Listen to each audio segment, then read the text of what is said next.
Programme में आपको एक बार फिर कहते हैं खुशामदीद। अहम पेशरफ पाकिस्तान और भारत के हवाले से ये हुई कि IPCCI India Pakistan chamber of commerce industry के ताउन से एक सेमिनार मुनक़िद किया गया, जिसमें भारत से अहम डेलीगेट्स जो बिजनेस डेलीगेट्स हैं उन्होंने पाकिस्तान का रुख किया और तकरीबन 3.5 साल बाद पाकिस्तान और भारत के ताजिर कराची में एक दूसरे के साथ मिल बैठे। इसी हवाले से ट्रेड के हवाले से बात करने के लिए हमारे साथ मौजूद हैं। हम बात करेंगे डॉक्टर राजीव कुमार से। आप सेक्रेटरी जनरल हैं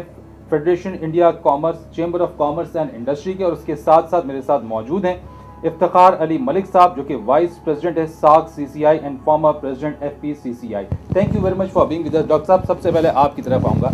welcome to Pakistan over here. और मैं ये आपसे सबसे पहले जानना चाहूँगा कि पाकिस्तान और भारत के दरमियान अब ट्रेड के हवाले से वैसे तो बहुत सारे मामला के ऊपर बातचीत चल रही है, but what prospect you see, और ख़ास तौर पे एक जो जिस सवाल का जवाब मैं आपसे इब्तिदा में चाहूँगा, मुंबई अटैक्स के बाद से इन तमाम टॉक्स रुक गई थी, तमाम बातें रुक गई थी, अब बढ़ी हैं, अच्छी बात है। क्या असरात हुए, क्या इम्पैक्ट्स पड़े उन टॉक्स के रुक जाने के बाद, स्पेशली ऑन ट्रेड? देखिए, पहली चीज़ ये है कि आप ये जो हिंदुस्तान और पाकिस्तान के जो बीच तिजारत का सिलसिला है वो रुक जाने से दोनों मुल्कों को नुकसान होता है। और मेरा पूरा ये मानना है कि जैसा कि हमारी फॉरेन सेक्रेटरी ने अभी हाल में ही कहा, 1-2-3 रोज़ पहले ही कहा है कि उनकी निस्बत से ये टॉक्स और ये कॉन्वर्सेशन और ये रिश्ते अगर नहीं रुके होते तो ज़्यादा बेहतर था। तो ये हम लोगों का ये बिल्कुल साफ, इसमें कोई साफ मानना है। और इस गलती का एतराफ़ भी कर लिया उन्होंने। गलती का एतराफ़ तो क्या ऑन द रिकॉर्ड उन्होंने किया, ये कहा, ये एक तरह का अफसोस जाहिर किया कि अगर ये ना होता तो ज़्यादा अच्छा था। मगर और साथ में चीज़ ये है कि जो हमारे दोनों कॉमर्स सेक्रेटरीज़ के दरमियान जो भाई हाल में बातचीत हुई है और जो मिस्टर राहुल खुल्लर और जफ़र महमूद साहब के बीच में, उससे मुझे बहुत इत्मीनान है कि हम लोगों के जो तिजारती रिश्ते हैं वो आगे तेज़ी से बढ़ेंगे, क्योंकि उन लोगों ने एक ऐसे ओपननेस से और एक ऐसी कॉन्क्रीट ढंग से बात करी है कि जो उनके टॉक्स के बाद जो कम्युनिकी ज़ाहिर हुआ, जो निकाला गया, उसका बिल्कुल एक उसमें प्लान ऑफ एक्शन है और एक time bound plan of action है कि कैसे इन तिजारती रिश्तों को आगे बढ़ाया जाएगा। तो मेरा अपना मुझे मानना है कि अब हमारे तिजारत में बहुत तेज़ी से रफ्तार बढ़ेगी हमारी तिजारत। और अगरचे हम लोगों ने उस कम्युनिके में जो चीज़ें दी हुई हैं उन पर अगर हम लोगों ने अमल कर लिया तो मुझे लगता है कि कोई भी चीज़ इसको अब आगे रोक नहीं सकती। एक बस आखिर में बात करना चाहता हूँ, वो ये कि कई ऐसे ख्याल होते हैं, कई ऐसे आइडियाज़ होते हैं जिनका कि एक कभी वक्त आ जाता है और ये कहा जाता है कि an idea whose time has come can not be stopped by anybody. तो मुझे लगता है ये है कि आज दोनों मुल्कों में आपस के तिजारती रिश्ते बढ़ाने का एक वो आइडिया है, एक वो ख्याल है जिसका कि समय आ चुका है। दैट्स वेरी ग्रेट, और ये हम इससे उम्मीद कर सकते हैं। इफ्तिखार साहब, आपकी तरफ ज़रा मैं आता हूँ कि हम हमेशा कहते हैं कि थिंक पॉजिटिव, और पाकिस्तान की तरफ से हमेशा ही इस चीज़ को बारे में कहा जाता रहा है, पॉजिटिव स्टेप लिया जाता रहा है चीज़ें, और हमेशा पाकिस्तान पेश रहा है इस चीज़ के अंदर। मैं आपसे पहले तो आपसे जानना चाहूँगा कि अब 4 साल बाद, तकरीबन 3.5-4 साल बाद FPCCI की कोशिशों के बाद से इस तरह का ये एक इवेंट मुनाकिद किया गया जिसके ऊपर आप ये सब लोग मिल बैठ के यहाँ पर भारत से भी डेलीगेट आए, यहाँ पे आप लोग किस हद तक फ्रूटफुल आप देख रहे हैं इस तमाम तर कोशिशों को? इस तसलसल को जारी रहने की कोशिश में हमें प्राइवेट सेक्टर का बड़ा रोल है, जिसमें फ़िकी का इंडिया में और FPCCI का पाकिस्तान में, और ऊपर एक पेरेंट बॉडी हमारी साथ जो है कि 8 कंट्रीज़ को रिप्रेजेंट करती है, वो SAARC chamber of commerce and industry है, जिसका मैं वाइस प्रेसिडेंट हूँ। तो मैं पहले तो डॉक्टर रजेब साहब बहुत एक्सपीरियंस्ड और इनकी बैकग्राउंड है,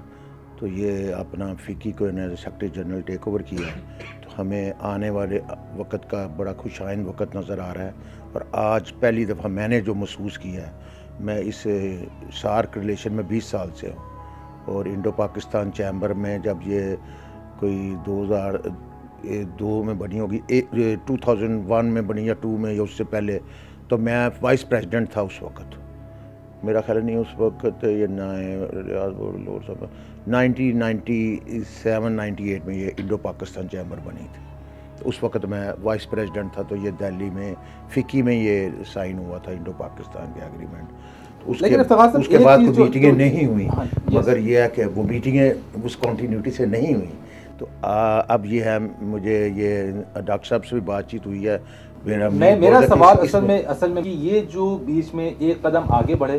और 2 कदम पीछे हटते रहे, फिर 1 कदम आगे बढ़ाया और 3 कदम पीछे हटते रहे। इससे नुकसान क्या हुआ? मैं जस्ट ये आपसे जरा सा थोड़ा जानना चाह रहा हूँ, क्योंकि इस प्लेटफॉर्म से उन तमाम लोगों के लिए जो कि यहाँ पे हमारे इस प्रोग्राम को देखेंगे, मैं उनके लिए आपसे जरा पूछना चाह रहा हूँ कि इससे नुकसान किस हद तक हुआ, और पाकिस्तान और भारत आपस में ट्रेड के साथ एक दूसरे के साथ अच्छे तिजारती मरासिम बढ़ाते हुए किस हद तक वो जा सकते थे अगर ये तमाम चीज़ें डिसकंटिन्यू ना होती? देखिए जी, अगर वही आप देखें ना, मैं एक सन्नतकार हूँ, वही आपने शिपमेंट जो है दुबई के थ्रू माल तो आ रहा है इंडिया का, तो आप 10-15-20% इनवाइस पे ज़्यादा देते हैं। फिर इरेगुलर ट्रेड हुई,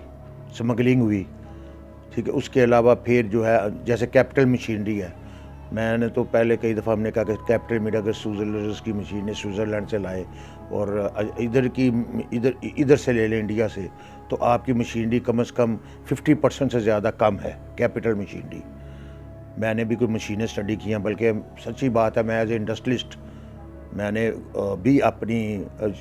कोई ऐसी बुराई नहीं कि शिपमेंटें लेके आया हूँ,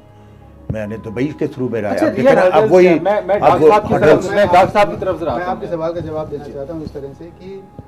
कितना नुकसान हुआ इसका अंदाज़ लगाना बहुत मुश्किल है, क्योंकि वो मुश्किल इसलिए क्योंकि अगर जैसे कि कोई एक आदमी हो, वो सालों का ज़िंदगी भूखा रहा हो,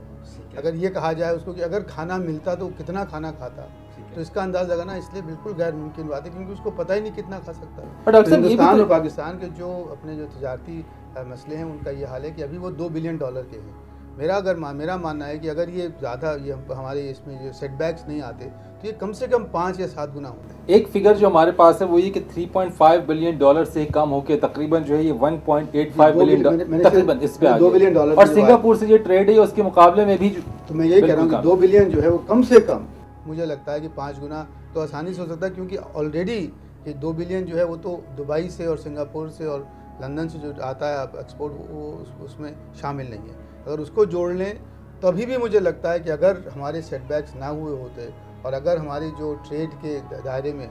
सारे कदम जो हम लोगों ने कहा है कि हम उठाएंगे वो उठा लिए होते, जैसे कि अब जो कॉमर्स सेक्रेटरी ने कहा है कि भाई MFN की स्टेटस ग्रांट कर देगा पाकिस्तान हिंदुस्तान को, हिंदुस्तान जो अपने नॉन टैरिफ बैरियर्स हैं उनको कम कर देगा, और जो बाघा बॉर्डर है अगर वो खुल जाता है और खुला रहता है, अगर ये चीज़ें हो जाती हैं तो मुझे पूरा इम्कान है, मैं बिल्कुल दावे के साथ कह सकता हूं कि 2 बिलियन ट्रेड का जो है वो 20 बिलियन आपके देखते देखते हो जाएगा। राजीव कुमार साहब और इफ्तिखार मलिक साहब हमारे साथ मौजूद रहेगा। एक ब्रेक हम ले रहे हैं और ब्रेक के बाद इस तमाम बातों पर मजीद आपसे डिस्कस करेंगे। नाज़रीन, एक ब्रेक लेते हैं और ब्रेक के बाद इन इशूज़ को अपने मेहमानों से मजीद डिस्कस करेंगे। Stay tuned.